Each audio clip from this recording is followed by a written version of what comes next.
Hello, hello. Good morning, good evening, good afternoon, wherever you are in the world. This is Decoding Yoga, where I talk about the what's, whys, and hows of yoga. And thanks to your questions, your comments, is that I get a lot of my content. And I develop the content, and also from the questions of my students and doubts of people who send me emails and ask my opinion about certain things. So I have this show here in the podcast platforms and also in YouTube. So you can go and look for Sampoorna Yoga Online. That is the channel in YouTube, and you can see my face while I speak on this. And more importantly than seeing my face is that you can leave me your comments and your questions about the topics. This month, I chose to talk about Yin Yoga, a style of yoga that I've been practicing for about 6 years now. And I've been teaching others to not only learn how to really practice Yin, but also how to practice Yin. Because Yin, since it's not a set system such as Ashtanga Vinyasa, right? Whatever you practice in the world, Ashtanga Vinyasa, you know how to open the practice, how to close the practice, what is the warm-up for Ashtanga Vinyasa, and also what are the poses of primary series and intermediate and the other series that majority of us stay in the primary series. It's not a system. Yin is going back to the roots of how asanas were practiced in the beginning, and it got mixed with Chinese medicine, and I have already recorded some videos about this. But what I want to say is, because Yin is not a ABC formula, a lot of people are doing crazy things, not only with Yin, with yoga in general. We have moved from that traditional hatha style of practicing poses in India 5,000 years ago all the way to broga, which is brother plus yoga equal yoga for men. Beer yoga, when people drink beer while practicing asanas, to goat yoga, chicken yoga, nude yoga, and beyond. Yeah, I have my issues with those things, to be really honest. Anyway, that would be another series to talk about that in general. But we have seen, in the moment that yoga leaves Asia, I wouldn't say only India, because in China and Japan, they have been doing their practices of yoga. Remember, yoga is not about asanas only, right? It's a system, it's a philosophy. But in the moment that leaves Asia and comes to this side of the world, we have seen an evolution, transformation, and I will say deformation. I'm sorry, but I have to say some things are just not yoga. That may work for marketing and money-making thing, but it's not yoga. And Yin Yoga has suffered very similar things. And today I would like to talk about 3 debatable practices that I have come across Yin. Again, you may agree with me, you may not. This show is my opinion, is my understanding of things after all the experience of teaching and training and working with thousands and thousands, I think until up to now, 13 to 15,000 yogis around the world. I've been training and practicing and teaching. And I listen to their stories. I receive emails from them and questions. And this show is a combination and a compilation of all that. So today I want to talk about hot yin, yin only at night, and go for it yin. 3 practices that I don't agree with, to be really honest. So let's see. Hot yin. Hot yoga became a thing at some point in time, and everybody was crazy about that, and fine. Again, I don't like it. I don't practice it. I do believe, again, because yoga is a method, it's a system, it's a philosophy, it's a lifestyle. And one part of it is the asana part. And also the asana is, everything is a work in, because I need to work on myself before I can give to others, right? I cannot give what I don't have. So I have to improve what I have inside. I have to heal what I have inside. I have to be aware of me, my thoughts, my reactions, my traumas, my pain, my everything. And then I can start trying to communicate and to behave in a better way, in a more compassionate and loving way to others, animals, plants, human beings. So it's a system. But yes, there is a physical component to all these practices. In China and Japan, they also have the Tai Chi and all these physical practices that help with this evolution of the mind. So when it comes to asanas, when we are creating the asanas, it's because our own body is moving, yes, from the outside in and from the inside out, to move our systems and blood and water and create heat and produce substances and reactions and make those systems to talk to each other so we can be healthy. We need to have a healthy body because, yes, I cannot deny that if we don't have a healthy body, how come I'm going to meditate? And how, in the name of God, I'm going to be thinking about my emotions and my spirituality if my knee hurts like hell every time I walk? So I need to take care of the body, the physical body, and then I can take care of the other parts.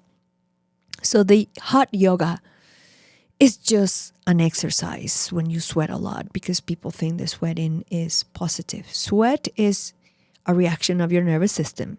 When your body temperature is dropping, your muscles will shake to create heat. And when the temperature of the ambience elevates, you will sweat so you cool down. That's it. Sweat is a defense mechanism of the nervous system. It's not fat. You're not burning fat like that, or the fat is not. I read a quote in the gym that said, "Sweat is your fat crying." I'm like, no, you wish, but no, that's not true, right?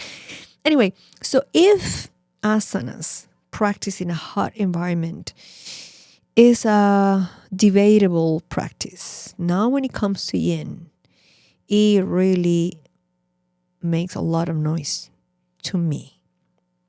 Because there's no need to create heat.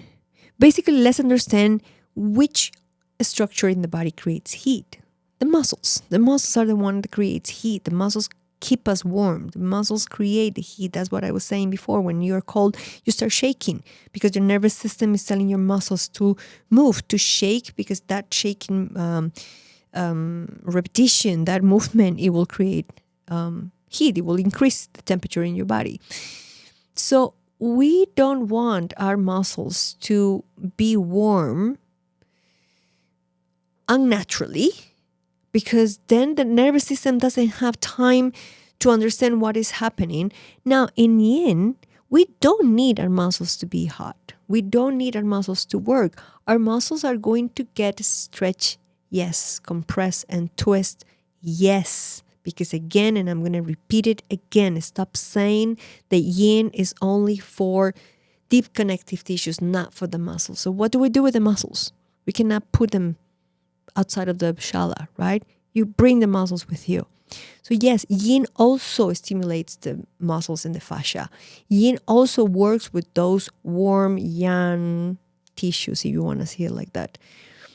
But we don't need them to be warm. One, because They don't need to take over the entire stress of the asana. We actually want that stress to keep traveling deeper. Yes, they will affect the muscles and they will continue going to deeper layers. But we don't want them to be warm, because in the moment the muscles are warm, they're going to be like a sponge receiving all that stress and not allowing that stress to keep traveling through them. And two, we want our muscles to be warm when they're going to work. And the only way that they work is in movement. They create movement. When the muscles are working, is because they move bones towards another bones. And that is called in anatomy, is called movement. When you're bringing one bone closer to the other one, is because you are producing movement. And guess what? In yin, we want to be in stillness, which is the opposite of movement. So why in the name of God you want to be in a hot room practicing yin? You don't need your muscles to be hot, to be warm. We don't need them in that way. If you feel cold because you're practicing yin in a cold environment, bring your sweater, bring your jumpsuit, bring your socks, put a blanket, be comfy there, and allow your tissues to work the way that they can. Yeah, some people will say, but because since my muscles are not warm, I cannot go too deep. Which brings me to another one, which I was going to leave for the last one, but I'm going to pair it here. Who says that you need to go deeper and deeper? That will be the go for it yin. Yeah, push and go deeper and go lower and grab your toes. And no, that is a yang, aggressive, active attitude to a yin, passive, softer, gentle yin practice. So we don't need our muscles, we don't need our body to open up, because then that is going to allow you to go deeper, to do more, because yin also teaches to cultivate a yin attitude.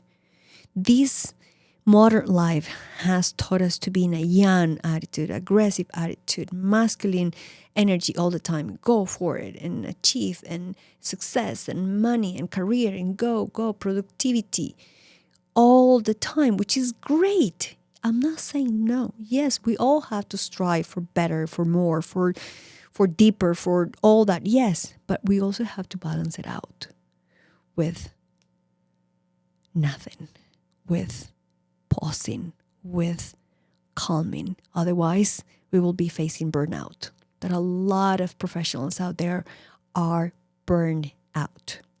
So the go for it yin, I seen in yin classes people adjusting and pressing and putting heavy blocks on top of another student and being on top of a student to go deeper into the pose. And I'm like, no, not only physically speaking. Here I'm not only concerned about what is going to happen to those tissues. I'm concerned about the attitude. We want to cultivate a yin attitude. So the go for it, achieve an aesthetic and deeper and more, doesn't help us to cultivate that yin, calm, wise way of facing stress. And the last one is a practice that a lot of studios and gyms and different parts of the world I've seen, and I have noticed, and my students have confirmed this, that yin is usually offered only at night. Thinking again, the yin is it should be practiced at the yin part of the day, or I don't know, when it's dark, or when you're preparing yourself to go to bed. Which is yes. All of those are reasons to practice yin at night, but that doesn't mean that you cannot practice yin in the morning or at midday, in the afternoon. Because what it changes is the intention of the practice. If we only practice yin at night, your muscles have been already working and warming up and being active from all the day. So most likely they will take over majority of the stress. Yes, you will tap the psychological, the emotional benefits of yin. You will be maybe calmer, you will sleep better. Yes, of course, yes. But if you want to go deeper into the physiological benefits, let's start practicing yin in the morning. So it's not true that yin should be practiced only at night. So there you go. The 3 practices in yin that makes me feel quite uncomfortable. Hot yin, go for a yin, and practice yin only at night. Let me know. Please leave me your comments and let me know if you agree with me, if you don't, and what other practices you have seen in yin that you are like, what? And we can keep talking about this, whether in other episodes or any other platform. Thank you so much for listening, and I wish you a beautiful week. See you here next Saturday. Bye-bye. Hi, and thank you so much for watching this video. After so many years of teaching in yoga teacher training courses, I realized that a lot of people don't understand exactly what yoga is, or they have a lot of misconceptions and doubts. And that's why I created the podcast Decoding Yoga.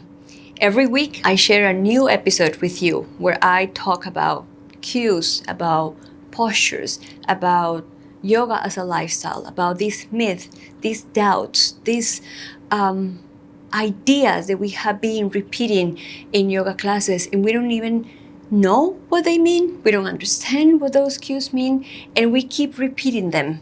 So we have repeated so many times that we believe they're true.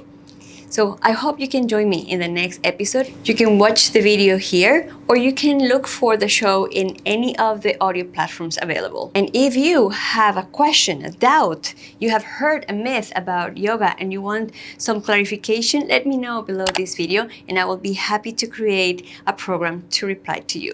Thank you.